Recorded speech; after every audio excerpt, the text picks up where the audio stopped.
एक जीवन में सब्र का महत्व। यह कहानी बहुत ही पुरानी है। उस समय महात्मा गौतम बुद्ध पूरे भारतवर्ष में घूम घूम कर बौद्ध धर्म की शिक्षाओं का प्रसार कर रहे थे। धर्म प्रचार के सिलसिले में वे अपने कुछ अनुयायियों के साथ एक गांव में घूम रहे थे। काफी देर तक भ्रमण करते रहने से उन्हें बहुत प्यास लग गई थी। प्यास बढ़ता देख उन्होंने एक शिष्य को पास के गांव से पानी लाने के लिए कहा। शिष्य जब गांव में पहुंचा तो उसने देखा कि वहां एक छोटी सी नदी बह रही है, जिसमें काफी लोग अपने वस्त्र साफ कर रहे थे और कई अपने गायों को नहला रहे थे। इस कारण नदी का पानी काफी गंदा हो गया था। शिष्य को नदी के पानी का ये हाल देख लगा कि गुरुजी के लिए यह गंदा पानी ले जाना उचित नहीं होगा। इस तरह वह बिना पानी के ही वापस आ गया। लेकिन इधर गुरुजी का तो प्यास से गला सूखा जा रहा था, इसलिए पुनः उन्होंने पानी लाने के लिए दूसरे शिष्य को भेजा। इस बार वह शिष्य उनके लिए मटके में पानी भर कर लाया। यह देख महात्मा बुद्ध थोड़ा आश्चर्यचकित हुए। उन्होंने शिष्य से पूछा, गांव में बहने वाली नदी का पानी तो गंदा था, फिर ये पानी कहाँ से लाए? शिष्य बोला, हाँ गुरुजी, उस नदी का जल सही में बहुत गंदा था, परंतु जब सभी अपना कार्य खत्म करके चले गए तब मैंने कुछ देर वहाँ ठहरकर पानी में मिली मिट्टी के नदी के तल में बैठने का इंतजार किया। जब मिट्टी नीचे बैठ गई तो पानी साफ हो गया। वही पानी लाया हूँ। महात्मा बुद्ध शिष्य का यह उत्तर सुनकर बहुत खुश हुए तथा अन्य शिष्यों को एक शिक्षा दी कि हमारा जीवन भी नदी के जल जैसा ही है। जीवन में अच्छे कर्म करते रहने से यह हमेशा शुद्ध बना रहता है, परंतु अनेकों बार जीवन में ऐसे भी क्षण आते हैं जब हमारा जीवन दुख और समस्याओं से घिर जाता है। ऐसी अवस्था में जीवन समान यह पानी भी गंदा लगने लगता है। मित्रों, इसलिए हमें जीवन में दुख और बुराइयों को देखकर अपना साहस नहीं खोना चाहिए और धैर्य रखना चाहिए। गंदगी समान ये समस्याएं स्वयं ही धीरे धीरे खत्म हो जाती हैं। अपने दुखों का कारण आप ही है। एक समय की बात है, भगवान बुद्ध एक नगर में घूम रहे थे। उस नगर के आम नागरिकों के मन में बुद्ध के विरोधियों ने यह बात बैठा दी थी कि वह एक ढोंगी है और हमारे धर्म को भ्रष्ट कर रहा है। इस वजह से वहाँ के लोग उन्हें अपना दुश्मन मानते थे। जब नगर के लोगों ने बुद्ध को देखा तो उन्हें भला बुरा कहने लगे और बदुआएं देने लगे। गौतम बुद्ध नगर के लोगों की उलाहने शांति से बिना बोलने सुनते रहे, लेकिन जब नगर के लोग उन्हें बोलते बोलते थक गए तो महात्मा बुद्ध बोले, क्षमा चाहता हूँ, लेकिन अगर आप लोगों की बातें खत्म हो गई है तो मैं यहाँ जाऊँ। भगवान बुद्ध की यह बात सुन वहाँ के लोग बड़े आश्चर्यचकित हुए। वही खड़ा एक आदमी बोला, ओ भाई, हम तुम्हारा गुणगान नहीं कर रहे हैं, हम तो तुम्हें गालियाँ दे रहे हैं। क्या इसका तुम पर कोई असर नहीं होता? बुद्ध बोले, आप सब मुझे चाहे जितनी गालियां दो, मैं उन्हें लूंगा ही नहीं। आपके गालियां देने से मुझ पर कोई असर नहीं पड़ता जब तक कि मैं उन्हें स्वीकार नहीं करता। बुद्ध आगे बोले, और जब मैं इन गालियां को लूंगा ही नहीं तो यह कहाँ रह जाएगी? निश्चित ही आपके पास। मित्रों, बुद्ध के जीवन का यह छोटा सा प्रसंग हमारे जीवन में एक नया परिवर्तन ला सकता है, क्योंकि बहुत से लोग अपने दुखों का कारण दूसरों को मानते हैं, जो कि अच्छी बात नहीं है। ऐसा कर हम स्वयं के लिए गड्ढा खोद रहे होते हैं।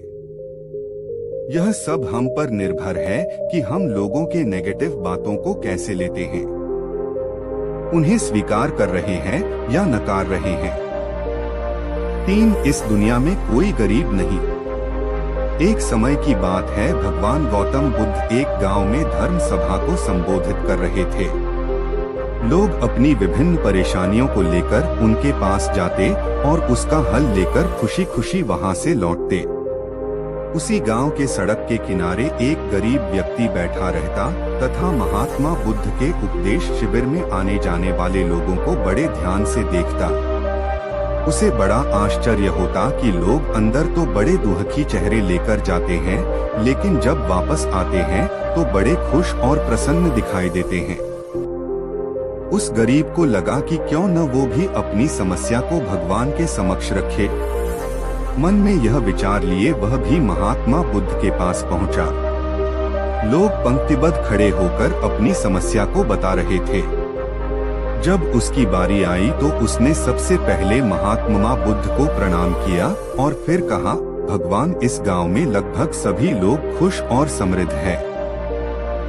फिर मैं ही क्यों गरीब हूँ? इस पर उन्होंने मुस्कुराते हुए कहा, तुम गरीब और निर्धन इसलिए हो क्योंकि तुमने आज तक किसी को कुछ दिया ही नहीं।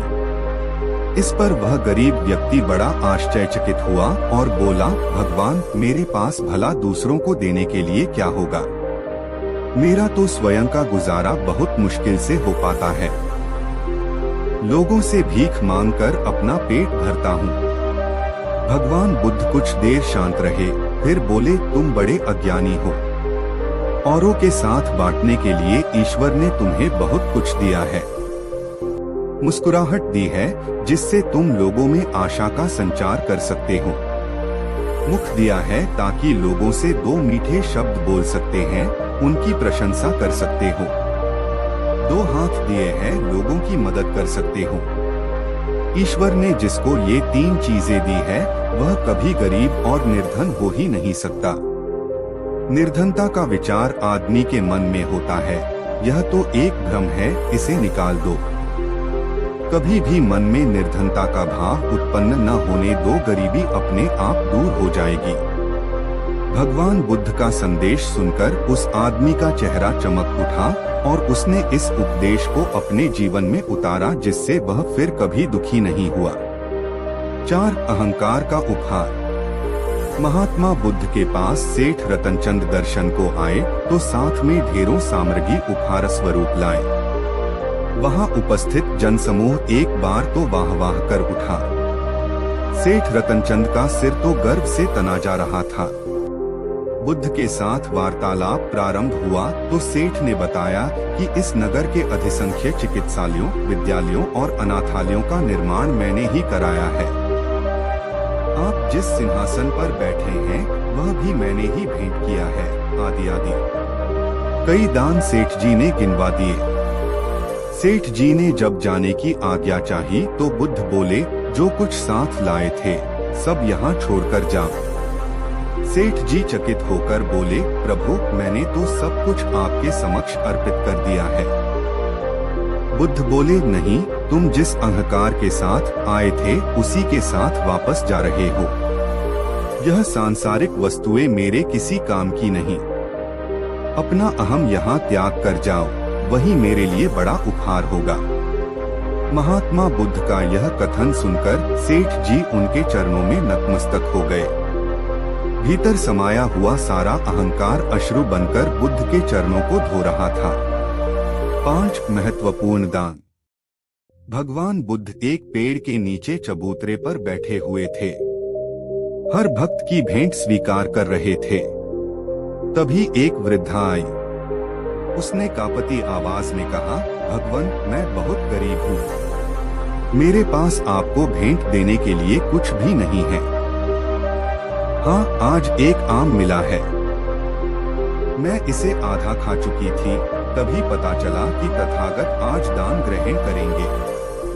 अतः मैं यह आम आपके चरणों में भेंट करने आई हूँ। कृपा कर इसे स्वीकार करें। गौतम बुद्ध ने अपनी अंजुरी पात्र में वह आधा आम प्रेम और श्रद्धा से रख दिया, मानो कोई बड़ा रत्न हो। वृद्धा संतुष्ट भाव से लौट गई। वहां उपस्थित राजा यह देखकर चकित रह गया। उसे समझ नहीं आया कि भगवान बुद्ध वृद्धा का जूठा आम प्राप्त करने के लिए आसन छोड़कर नीचे तक हाथ पसार कर क्यों आए। पूछा, भगवान, इस वृद्ध में और इसकी भेंट में क्या ऐसी विशेषता है? बुद्ध मुस्कुराकर बोले, राजन, इस वृद्धा ने अपनी संपूर्ण संचित पूंजी मुझे भेंट कर दी, जबकि आप लोगों ने अपनी संपूर्ण संपत्ति का केवल एक छोटा भाग ही मुझे भेंट किया है। दान के अहंकार में डूबे हुए बग्घी पर चढ़कर आए हो। वृद्धा के मुख पर कितनी करुणा और कितनी नम्रता थी। युगों युगों के बाद ऐसा दान मिलता है।